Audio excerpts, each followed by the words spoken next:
कब, कहाँ, किस स्थान से किस कार्य को हमने शुरू करना है ये तो निश्चित होता है, लेकिन वो निर्भर भी हम पर होता है कि हम कहाँ से शुरू करते हैं और कहाँ समाप्त करते हैं। एक बार नानक एक मुस्लिम देश से गुजर रहे थे। उनकी मुलाकात एक पीर से हुई। पीर ने नानक को रोक लिया। नानक के साथ भी कुछ लोग थे। पीर ने कहा, मैं तुमसे प्रश्न करूंगा, तुम उसका उत्तर दोगे तो तुम यहाँ से जा सकते हो, वरना मैं तुम्हें मृत्यु दंड दूंगा। नानक ने कहा, पूछो।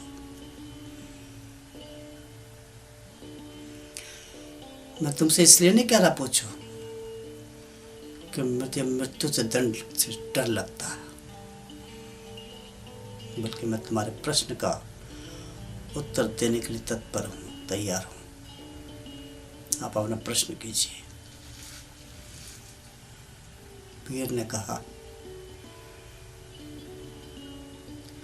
अगर प्रश्न का उत्तर नहीं दिया तो निश्चित रूप से समझ लेना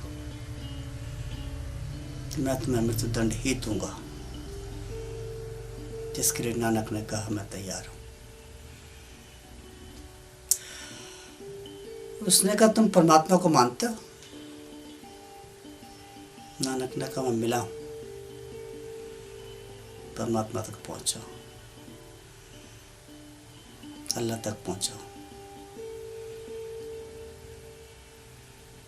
उसने कहा, पीर बोला, परमात्मा से पहले कौन था? आज परमात्मा है, उससे पहले कौन था? नानक ने कहा, तुम्हारे खजाने में जितने भी मोती रखे हैं वो सब उठा लाओ। पीर ने आदेश दिया। उसके वजीर सारे मोती उठा कर ले आए।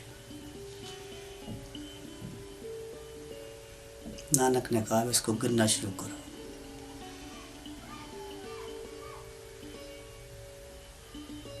उसने गिनना शुरू करा। गिनती शुरू हुई। बोला, 1 2 3 4 5। नानक ने कहा, रोक दो, गिनती गलत है। उसने फिर शुरू करा। 1 2 3। नानक ने फिर रोक दिया, बोला, गिनती गलत है, फिर से शुरू करो। फिर से शुरू करा। 1 2 3। नानक ने फिर रोक दिया, बोला, गिनती गलत है, फिर से शुरू करो। उसने कहा, मैं 1 से तो गिन रहा हूँ, फिर कहाँ से शुरू करूँ? उसने 1 से पहले से शुरू करो।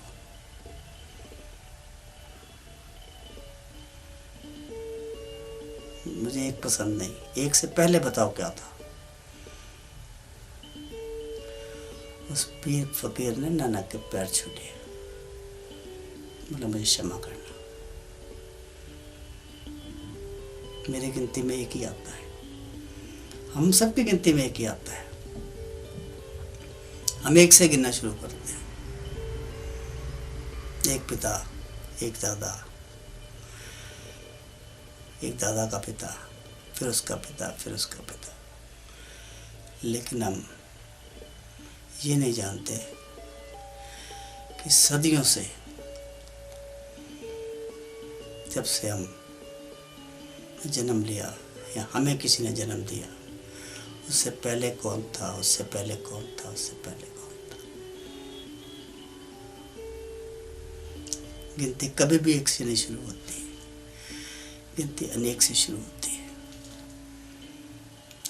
अनेक थे हमसे पहले, जिनकी हम कल्पना भी नहीं कर सकते। 108 माला फेरते हो ना, वो एक गिनती है। 108 माला फेरते चले जाओ। राम का नाम लेते तो लेते चले जाओ, गिनती मत करो। मंदिर एक बार जाते हो, 2 बार जाते हो, याद रखते हो। व्रत करते हो, 16 करते हो, 17 करते हो, 18 करते हो, 11 करते हो, याद रखते हो, गिनती मत करो। गिनने से भाव खत्म हो जाता है, समाप्त हो जाता है। जहां तुमने गिनती शुरू करी, हमारे भाव खत्म। मेरे पास 1 पैसा है, मेरे पास 1 लाख रुपया है, मेरे पास 1 करोड़ रुपया, गिनती है।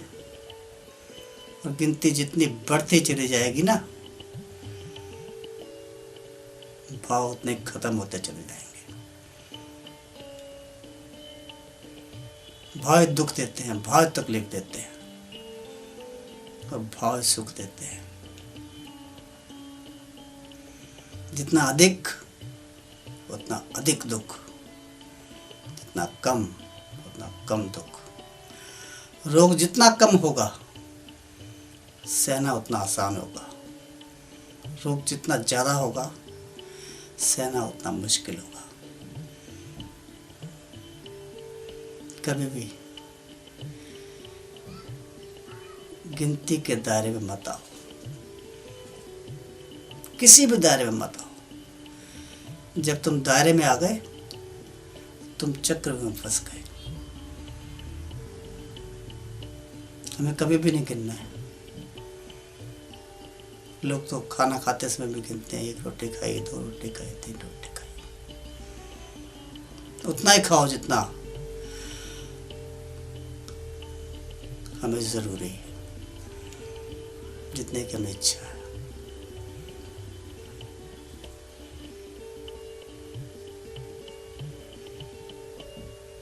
उतने ही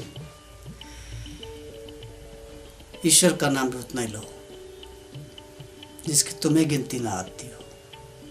अगर तुम्हें गिनती आ गई तो ईश्वर का दिया हुआ नाम भी तुम्हारे लिए व्यर्थ है, क्योंकि तुमने गिन कर लिया है। तुमने 1 मंदिर देखा या 1000 मंदिर देखे, कुछ फर्क नहीं पड़ता।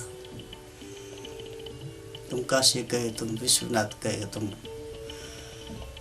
उज्जैन गए, वैष्णो देवी गए, हरिद्वार गए, तुमने गिनती कर ली न। 4 धाम हो आया। 4 धाम तुम्हारे भीतर ही है, बाहर नहीं।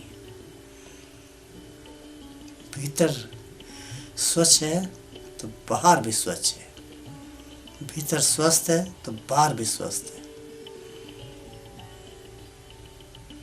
बस कहने का अर्थ इतना ही था, बाकी आपके समझने का, विचारने की बात है।